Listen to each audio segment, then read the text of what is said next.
Бүгүн Айтматовдор өлгөн күн, алкоол дүйнөдөн өткөн күн. Тактап айтканда адабият күнүңүздөр менен. Жакшыларды жер дагы жакшы көрөт, ыраа көрбөй табият жашын төгөт. Кош деп айтуу бизге да кыйын болгон. Эч билинбей ушинтип күндөр өтөт. Кечээ эле арабызда жүргөн Чыңгыз Айтматов көптөгөн эмгектерди жаратып, элге бизди, кыргызды таанытып, көптөгөн чыгармаларды жаратып, бул дүйнө менен кош айтышкан жазуучубуз арабызда болгондо 92 жашка толмок. Чыңгыздын чыгармаларын өткөндө анын тарбиялык маанисине көңүл бөлүп, ага сүңгүп кирип, жан дүйнөбүздү байытсак болот. Кыямат, тоолор кулаганда, ак кеме, кылым карытар бир күн, бетме бет, саманчынын жолу жана башка чыгармаларды окуганыбызда биздин жан дүйнөбүз байып калат.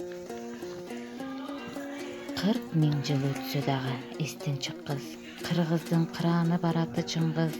Кайсы элге барса да тааный турган кыргыздын паспорту бар аты Чыңгыз. Демекчи, анын каармандары бизде конокто. Дүрбү менен ак кемеден көрдүм сизди, кубангандан жашыра албай сезимимди. 92 жаш тоюңузга куттук айтып, белек алып берейинчи портфелимди. Жаркылдап 92 жашка чыгып бардың, кыргызыма кубанычтуу тойду салдың, атаңа караганда сүйүү берип, чыгармачыл дүйнөгө кирип бардың. Айтматовдун тою болот деп угуп, жетип келдим машинемди тез буруп, аселиме бербесем да белек кылып, сан гүлдөрдөн терип келдим сизге сунуп. Ушулар сизге белек катарында арналмакчы.